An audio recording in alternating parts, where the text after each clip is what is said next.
Hi గణిత శాస్త్ర బోధనోపకరణాల్లో ఇప్పుడు వచ్చేసి గణితంలో ఉన్నటువంటి వివిధ బోధనోపకరణాల గురించి చూద్దామండి. మనకు వచ్చేసి బోధనోభ్యాసన ఉపకరణాలు అనేవి వాటి పనిని బట్టి 3 రకాలుగా విభజించారండి. ఏంటండి మనకి ఒకటి వచ్చేసి దృశ్య ఉపకరణాలు, రెండోది శ్రవ్య ఉపకరణాలు, 3 దృశ్య శ్రవ్య ఉపకరణాలు. ఫస్ట్ ఏంటి దృశ్య ఉపకరణాలు అంటే ఏంటండి చూసి నేర్చుకోవడం అంటే మనకి చార్ట్లు కానీ చిత్రాలు కానీ రూపా చిత్రాలు కానీ వీటన్నిటిని ఏం చేస్తాం, మనకి ఏం వినిపించదు, జస్ట్ అలా చూస్తూ నేర్చుకుంటాం అనమాట. నెక్స్ట్ సెకండ్ది వచ్చేసి శ్రవ్య ఉపకరణాలు. ఇందులో మనకు వచ్చేసి వినటం ద్వారా నేర్చుకుంటాం. మనం ఏమేమి వింటామండి జనరల్గా వినటం ద్వారా అంటే రేడియో, టేప్ రికార్డు, వీటిల్లో మనకి కళ్ళకేం కనిపించదు, జస్ట్ అలా చెవులకు వినిపిస్తూ ఉంటుంది, వినటం ద్వారా నేర్చుకుంటాం. థర్డ్ది వచ్చేసి దృశ్య శ్రవ్య ఉపకరణాలు అంటే చూస్తూ వినటం ద్వారా నేర్చుకునేవన్నమాట. అంటే ఇవి వచ్చేసి శబ్ద చలనచిత్రాలు, టీవీ, కంప్యూటర్, ఇవన్నీ కూడా ఏంటి మనం చూస్తాము ప్లస్ వింటాము. వీటిని దృశ్య శ్రవ్య ఉపకరణాలు అంటాం అన్నమాట. మనకు వచ్చేసేసి అభ్యాసంలో ఎప్పుడు కూడా శ్రవ్య ఉపకరణాల కన్నా కానీ మనకి దృశ్య ఉపకరణాలే ఎక్కువగా ఉపయోగపడుతున్నాయి. అంటే వినటం కన్నా వింటూ చూస్తూ చేస్తే మనకు అది ఎక్కువ ప్రభావం ఉంటుందన్నమాట. అభ్యాసం చాలా వరకు పరిపూర్ణంగా రావాలి అంటే కనుక ఉపాధ్యాయుడు జనరల్గా ప్రత్యక్షంగా చెప్తే పరిపూర్ణంగా వస్తుందండి. ఇన్ కేస్ ఉపాధ్యాయుడు లేని పక్షంలో ఉపాధ్యాయుడు ప్రత్యక్షంగా చెప్తున్నాడు అన్న ఫీలింగ్ మనకి ఏ ఉపకరణాల ద్వారా వస్తుందండి? దృశ్య శ్రవణ ఉపకరణాలు అన్నమాట. పాఠాన్ని ఎక్కువగా ప్రభావితం చేసే ఉపకరణాలు కూడా ఏంటి? దృశ్య శ్రవణ ఉపకరణాలు. అదేవిధంగా ఉపాధ్యాయుడు సెలవులో ఉన్నాడు అనుకోండి, అప్పుడు మనం ఏం చేస్తాం, ఇప్పుడు ఐఎఫ్బీలు ఇవన్నీ వచ్చేసినాయండి. జనరల్గా ఏదో ఒక వీడియో క్లాస్ కానీ ఏదైనా పెట్టేసేసి ఆ క్లాస్ టీచర్ రాకపోతే కనుక ఎంగేజ్ చేస్తూ ఉంటాం కదా. ఇప్పుడు కూడా ఉపయోగపడేది దృశ్య శ్రవణ ఉపకరణాలు. గణితాన్ని ఎప్పుడూ కూడా అంటే రెండో పీరియడ్లోనే బోధించాలంట. ఓకే, ఇప్పుడు వచ్చేసి మనకి గణితంలో ఉపయోగించే ముఖ్య గణిత బోధనోపకరణాలండి. ఫస్ట్ గణిత బోధనోపకరణాల్లో ఫస్ట్ మనం క్లాస్లోకి వెళ్ళంగానే ఉపయోగించే బోధనోపకరణం అంటే ఫస్ట్ పాఠ్యపుస్తకం అనేది ఒక బోధనోపకరణం. ఓకే, నెక్స్ట్ ఏంటి మనం ఉపయోగించేది? నల్లబల్ల అండి. నల్లబల్ల అనేది మనకి ఫస్ట్ బోధనోపకరణం అంట. దీన్ని ఉపాధ్యాయుని రెండవ నాలుకగా పరిగణిస్తారు. ఇది ఉపాధ్యాయుని యొక్క రెండవ నాలుక అండి. మనకి ఇది తక్కువ ధరలో దొరికే అత్యుత్తమైన బోధనోపకరణం. ఓకే, నల్లబల్ల రంగు మారిందనుకోండి, అంటే మనం రాసే బోర్డు అనేది మారిందనుకోండి, మనం రాసే చాక్ పీస్ కలర్ కూడా చేంజ్ అవుతుంది. మనకు వచ్చేసి జనరల్గా మనం ఎక్కువ యూస్ చేసేది బ్లాక్ బోర్డు వాడతాము. దాని మీద ఏంటి? వైట్ కలర్ ఆడతాం. మరి ఒకవేళ in case white colour board ఉందనుకోండి, అప్పుడు ఏం వాడాలంటే నలుపు రంగు మార్క్ పెన్నులు ఉపయోగిస్తామంట. తెలుపు రంగు ఉంటే కనుక నలుపు రంగు మార్క్ పెన్నులు ఉపయోగిస్తాం. అలా కాకుండా బూడిద రంగు కానీ ఎరుపు రంగు కానీ బోర్డ్స్ ఉన్నాయి అనుకోండి, అప్పుడేంటి పసుపు ఆకుపచ్చ, బూడిద రంగుకేమో పసుపు ఆకుపచ్చ రంగు శుద్ధ ముక్కను ఉపయోగిస్తాం చాక్ పీస్ని. ఎరుపు రంగుకేమో పసుపు ఆకుపచ్చ రంగు శుద్ధ ముక్క, దీనికి కూడా శుద్ధ ముక్కే, దానికి శుద్ధ ముక్క, రెండింటికి కూడా శుద్ధ ముక్కలను ఉపయోగిస్తాం బోర్డుకి. ఒక తెల్ల రంగు దానికి మాత్రం బ్లాక్ కలర్ మార్క్ పెన్నును ఉపయోగిస్తామండి. ఓకే, అంటే బోర్డు యొక్క రంగులను బట్టి మనం పెన్నులు వాడతాం. బ్లాక్ వస్తే యాజ్ యూజువల్ మనం వాడే వైట్ చాక్ పీస్ని వాడతాం. మరి వైట్ బోర్డు వస్తే బ్లాక్ కలర్ మార్కర్ పెన్నుని వాడతాం. అదేవిధంగా బూడిద రంగుది కానీ ఎరుపు రంగుది కానీ వచ్చింది అనుకోండి, అప్పుడు ఏంటి? పసుపు కానీ ఆకుపచ్చ కానీ శుద్ధ ముక్కలు అనేవి వాడతాం అన్నమాట. ఓకే, నెక్స్ట్ వచ్చేసేసి మనకి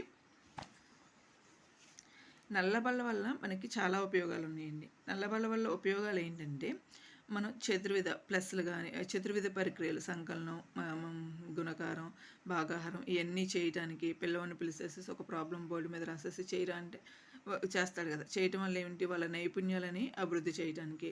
అంతేకాకుండా ఇప్పుడు లెసన్ చెప్తూ ఉంటాం, అందులో ఏమైనా డిఫికల్ట్ వర్డ్స్ వచ్చినప్పుడు మనం బోర్డు మీద రాస్తాం కదా. పాఠ్యాంశంలో ఉన్నటువంటి ప్రధాన అంశాలు కానీ సాంకేతిక పదాలు, నిర్వచనాలు విద్యార్థులందరికీ కూడా అప్పటికప్పుడు వెంటనే తెలియచేస్తే సులభమైన అది అవుతుంది. అంతేకాకుండా పిల్లవాడికి హోంవర్క్ ఇవ్వాలంటే మనం జనరల్గా ఏం చేస్తాం, విద్యార్థికి ఇవ్వాల్సిన అభ్యాసాలన్నీ కూడా థర్డ్ ఎక్సర్సైజ్ 3Aలో ఫస్ట్ ప్రాబ్లం, సెకండ్ ప్రాబ్లం ఇలా రాసేసేసి ఇవి హోంవర్క్ చేసుకురండి అంటే అభ్యాసాలు రాయడానికి కూడా ఉపయోగపడుతుంది. అంతేకాకుండా విద్యార్థుల్ని మూల్యాంకనం చేయడానికి కూడా నల్లబల్ల అనేది మనకి ఎక్కువగా ఉపయోగపడుతుంది. మనకి గణితోపాధ్యాయునికి నల్లబల్ల అనేది దేనితో సమానం అండి? 4తో సమానం అన్నమాట. నా తరగతి గది ప్రక్రియకి అర్థంలా కూడా పనిచేస్తుందండి. నెక్స్ట్ వచ్చేసేసి మనకి నల్లబల్లని తుడిచేటప్పుడు అంటే మనం కొన్ని జాగ్రత్తలు తీసుకోవాలండి. ఎలా పడితే అలా రఫ్ చేయకోకుండా బ్లాక్ బోర్డ్‌ని కొన్ని జాగ్రత్తలు తీసుకోవాలి. ఎలా రఫ్ చేయాలంటే ఉపాధ్యాయులు తీసుకోవాల్సిన జాగ్రత్తలు ఏంటి అంటే, మనం ఎప్పుడూ కూడా బ్లాక్ బోర్డ్ మీద రాసే అంశాలు గానీ, ఏవైనా గానీ తప్పులు లేకుండా స్పష్టంగా ఉండాలి. తప్పులు లేకుండా స్పష్టంగా ఉండాలి. మనం పెట్టే లెసన్ హెడ్డింగ్ గానీ, శీర్షిక గానీ ఏదైనా గానీ పెద్ద పెద్ద అక్షరాలతో రాయాలి. చిత్రాలు కూడా కంటికి కనపడకుండా కాకుండా కంటికి కనిపించే విధంగా పెద్దగా గీయాలి. బోర్డుకి ఒకవైపు నుండి మొదలుపెట్టి క్రమంగా ఒకదాని తర్వాత ఒకటి రాయాలండి. బోర్డుకి ఒకవైపు నుండి మొదలుపెట్టి క్రమంగా ఒకదాని తర్వాత ఒకటి రాయాలి. తుడిచేటప్పుడు కూడా ఎలా పడితే కింద నుంచి పైకి, పైనుంచి కిందకి, అడ్డం నిలువు అలా కాకుండా డస్టర్తో పైనుంచి కిందకి తుడవాలండి. తుడిచేటప్పుడు పైనుండి కిందకి తుడవాలి. రాసేటప్పుడు మధ్యలో నుంచొని అటు ఇటు రాసామనుకోండి పిల్లవాడికి కనిపించదు కదా. కాబట్టి రాసేటప్పుడు కూడా ఒకవైపుకి నిలబడాలి. రంగురంగుల శుద్ధ ముక్కలను ఉపయోగించడం వల్ల విద్యార్థికి ఏమవుతుంది, ఆసక్తి పెరుగుతుంది. వేరు ఆసక్తి పెరుగుతుంది. ప్లస్ మనం వేరు రంగులను ఉపయోగించడం వల్ల అక్కడ ఉన్న విషయాలు కూడా వేరు అని మనం చెప్పేసేసి విద్యార్థి గుర్తిస్తాడనమాట. అందువల్ల మనం కూడా ఏం చేయాలి, రంగురంగుల శుద్ధ ముక్కలను ఉపయోగించడం ద్వారా వేరు విషయాల్ని గుర్తించాలి. ఇవన్నీ కూడా నల్లబల్ల యొక్క ఉపయోగాలు ప్లస్ నల్లబల్ల గురించి అండి. ఓకే, నెక్స్ట్ సెకండ్ వన్ వచ్చేసేసి జియో బోర్డ్ అండి. సెకండ్ వన్ వచ్చేసేసి జియో బోర్డు. మనకి జియో బోర్డు ఎలా ఉంటుందంటే, ఒక చెక్కపెట్టి మీద నిర్దేశించిన దూరంలో మేకులు కొట్టుంటాయండి. ఒక చెక్కపెట్టి మీద ఆల్రెడీ అందరికీ తెలిసే ఉంటుందండి. జియో బోర్డు చూడండి, డయాగ్రామ్లో చూపించినట్టుగా ఒక చెక్కపెట్టి మీద నిర్దేశించిన దూరాల కన్నిటికి కూడా నిలువుగా అడ్డంగా మేకులు కొట్టుంటాయి అన్నమాట. ఈ మేకులు కొట్టి దీన్ని తయారు చేసుకుంటారు జియో బోర్డు.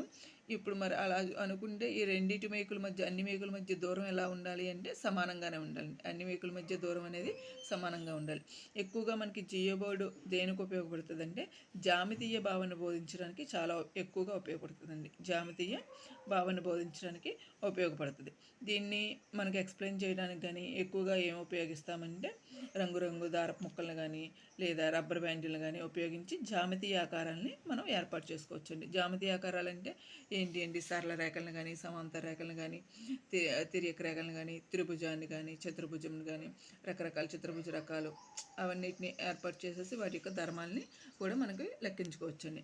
అదేవిధంగా ఏవైనా కొలతలు తీసుకోవటం కానీ, కొలతలు తీసుకొని అవి రెండు ఎక్కువ తక్కువ అని చెప్పడానికి పోల్చడం కూడా తేలిక. సిద్ధాంతాలను కూడా నిరూపించవచ్చండి.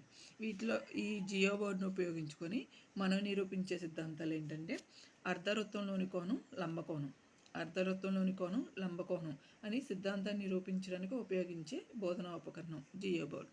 ఒక వృత్త జ్యా యొక్క లంబ సమద్వీకరణ రేఖ ఆ వృత్త కేంద్రం గుండా పోతుంది. సమాంతర రేఖల మధ్య దూరం ఎప్పుడూ కూడా సమానమని చూపవచ్చు. అదేవిధంగా ఇంకేం చూపించవచ్చు అంటే వర్గం కానీ, వర్గమూలం, చతుర్విధ ప్రక్రియలు, గ్రాఫ్లు, హిస్టోగ్రామ్లు, బార్ గ్రాఫ్లు, రంబరేఖలు, వివిధ రకాల కోణాలు మొత్తం దీని ద్వారా బోధించవచ్చు. వీటిలో ఏదో ఒకటి ఇచ్చేసేసి దేని ద్వారా బోధించవచ్చు అని అడుగుతారండి. అంటే మనకు వచ్చేసి జియో బోర్డు ద్వారా ఏం చేయించవచ్చు, సిద్ధాంతాలను నిరూపించేయించవచ్చు. అదేవిధంగా వర్గం, వర్గమూలం, చతుర్విధ ప్రక్రియలు, గ్రాఫ్లు, హిస్టోగ్రామ్, బార్ గ్రాఫ్లు, లంబరేఖలు, వివిధ రకాల కోణాలు మొదలైన దాని ద్వారా వీటన్నిటిని కూడా బోధించవచ్చు. ఇదన్నీ దేని గురించి అండి, జియో బోర్డు గురించి. నెక్స్ట్ వచ్చేసేసి పెగ్ బోర్డ్ అండి. ఇది కూడా జియో బోర్డుని బోలే ఉంటుంది. కాకపోతే ఏంటంటే జియో బోర్డులో మేకులు ఉంటాయి, ఇందులో ఏముంటాయి అంటే రంధ్రాలు ఉంటాయి. ఆ రంధ్రాలు కూడా సమాన దూరంలో ఉంటాయి.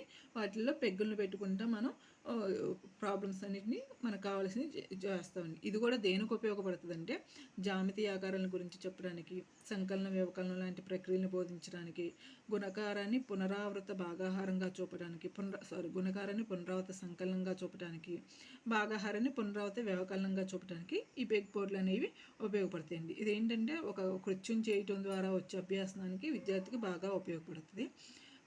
పెగ్ బోర్డులు పెగ్గుల్ని రంధ్రాల్లో గుచ్చి మనకి అక్షరాలను కానీ, పదాలను కానీ, ఇతర విషయాలను కానీ చూపటమే కాకుండా దృశ్యాలను కూడా చూపొచ్చు అనమాట.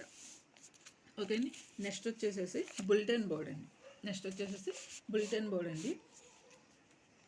మనకి బులెటిన్ బోర్డ్ అనగానే ఎక్కడ అండి, బులెటిన్ బోర్డు వచ్చేసి ఎక్కువగా దేనికి ఉపయోగిస్తామంటే బులెటిన్ బోర్డు పాఠశాలలో పిల్లలకి ఆసక్తి నేర్పడానికి ఏమన్నా ప్రకటనలు కానీ, వార్తలను కానీ, న్యూస్ పేపర్లో ప్రకటనలు కానీ, వార్తలను కానీ, ఇతర కార్యక్రమాలని, దృశ్య కార్యక్రమాలని వాటన్నిటిని కూడా సంగ్రహంగా తెలిపే సాధనమే బులెటిన్ బోర్డ్ అండి. మనకి ఇది ఏంటంటే దీనివల్ల వైజ్ఞానిక వైఖరులు ఎక్కువగా అభివృద్ధి చెందుతాయి. అంతేకాకుండా జీవిత చరిత్రలు, వైజ్ఞానిక సమాచారం, విద్యార్థులలో విద్య పట్ల ఉన్నటువంటి ఆసక్తిని, సమూహతని పెంపొందిస్తాయి. నియోజనాలను కానీ ప్రత్యేక విషయాల సమాచారాన్ని కానీ మనం బులెటిన్ బోర్డులో ప్రదర్శించవచ్చు అనమాట. అంతేకాకుండా విద్యార్థులకి మేధో సంబంధమైనటువంటి ఫజిల్స్కి సమాధానాలు బులెటిన్ బోర్డులో ప్రదర్శించవచ్చు అనమాట. వీటి ద్వారా ఏంటంటే సృజనాత్మకత, కళాత్మకత సామర్థ్యాలు ప్రదర్శిస్తాం. అదేవిధంగా ఇప్పుడు మనకి ఏమన్నా స్కూల్కి సెలవులు కానీ ఏమైనా ముఖ్య వార్తలు వచ్చినాయి అనుకోండి, వాటిన్నిటిని కూడా మనం బులెటిన్ బోర్డులో ప్రదర్శించడానికి ఉపయోగపడుతుంది. నెక్స్ట్ వన్ వచ్చేసి గ్రిడ్ పేపర్ అండి. ఈ గ్రాఫ్ లాగే ఇదేంటంటే గ్రాఫ్ లాగే ఉంటుంది. గ్రాఫ్ లాగా గీతలు గీచుకున్న పేపర్ గ్రిడ్ పేపర్. దీనిలో నిలువుగా అడ్డగా గీతలు గీయబడి ఉంటాయండి. ఇది ఎక్కువగా దేనికి ఉపయోగిస్తారంటే భిన్నాలని, దశాంశాలని, సంకలనాలని, వ్యవకలనాలని, శాతాలని, భాగాలని వీటన్నిటిని ఉపయోగించి వీటిని సులువుగా బోధించవచ్చు అన్నమాట. మనకి ప్రాథమిక పాఠశాలలో వచ్చేసి APPEP, DPEP, OBB, operation blackboard వీటన్నిటి ద్వారా బోధనా పరికరాలు అనేవి మనకి వస్తూ ఉంటాయి అన్నమాట. నెక్స్ట్ వచ్చేసేసి వీటిల్లోనే ఇంకా వర్క్ బుక్ ఉపయోగాలు కూడా ఉన్నాయండి. వర్క్ బుక్ ఏంటి, మనకి నిత్య జీవిత సమస్యలు సాధించడానికి కావలసిన నైపుణ్యాన్ని ఇస్తుంది. ఇందులో కూడా సంకలనం, వ్యవకలనం, గుణకారం, భాగాహారం అంటే గణిత ప్రక్రియల వేగాల్ని ఖచ్చితత్వంగాను మరియు ఖచ్చితంగా ఉపయోగించడానికి అభ్యాసం ఇస్తుంది. అంటే చతుర్వేద ప్రక్రియలు మొత్తానికి కూడా వర్క్ బుక్ ఉపయోగపడుతుందండి. నెక్స్ట్ ఇప్పుడు క్లాస్లో పిల్లవాడు నేర్చుకుంటాడు. ఆ నేర్చుకున్నది అలా శాశ్వతంగా గుర్తుండిపోవాలంటే దాని మీద ఏమి ఉండాలా, ప్రాక్టీస్ ఉండాలి. ఆ ప్రాక్టీస్ అనేది మనకి ఈ వర్క్ బుక్ ద్వారా వస్తుంది. దీని నుంచి మనకి పునశ్చరణ ఉపయోగం కూడా ఉంటుంది. అదేవిధంగా చార్ట్లు అండి. చార్ట్ల ప్రాముఖ్యత కూడా ఏంటంటే కొత్త పదాల నిర్వచనాలు కానీ, సూత్రాలు కానీ, పట్టికలు కానీ చార్ట్ల మీద నమోదు చేసి తరగతి గదిలో అలా పెట్టడం వల్ల కొన్ని రోజులు ప్రదర్శించడం వల్ల ఏంటంటే విద్యార్థి క్లాస్కి వచ్చినప్పుడల్లా ప్రతిరోజు వాటిని చూడటం వల్ల అలా గుర్తుండిపోతుంది అన్నమాట. ఆ విషయాన్ని మర్చిపోరు. అదేవిధంగా విషయాలన్నీ కూడా పునశ్చరణ చేసుకోవడానికి వీలవుతుంది అన్నమాట. తరగతిలో సులభంగా కూడా ఉంటుంది, విస్తృతంగా కూడా ఉపయోగించే దృశ్య పరికరం వచ్చేసి చార్ట్ అవుతుందండి. ఇవన్నీ వచ్చేసి మనకి బోధనోపకరణాలండి. నెక్స్ట్ వచ్చేసి గణిత శాస్త్ర పేటికలో కూడా కొన్ని సామాగ్రి ఉంటుంది. వాటి గురించి నెక్స్ట్ వీడియోలో ఉంటుందండి. మనకి టోటల్గా వచ్చేసి ఏమేమి ఉండండి బోధనోపకరణాలు. నల్లబల్ల ఉపాధ్యాయుడికి రెండవ నెలకగా పనిచేస్తుంది. ఓకే, నల్లబల్ల మీద ఎలా ఉండాలి అనేది చూస్తాము. తీసుకోవాల్సిన జాగ్రత్తలు చూస్తాము, దానివల్ల ఉపయోగాలు, అదేవిధంగా తీసుకోవాల్సిన జాగ్రత్తలు కూడా చూస్తామండి. నెక్స్ట్ వచ్చేసేసి జియో బోర్డు దేనికి ఉపయోగపడుతుంది అంటే ఎక్కువ జామితీయ వాళ్ళకి. నెక్స్ట్ ప్లగ్ బోర్డు, నెక్స్ట్ వచ్చేసేసి bulletin board, next grid paper, అదేవిధంగా చార్ట్ల ప్రాముఖ్యత, వర్క్ బుక్ ఉపయోగాలు, ఇవన్నీ మనకి గణితంలో ఉన్నటువంటి వివిధ బోధన ఉపకరణాలండి.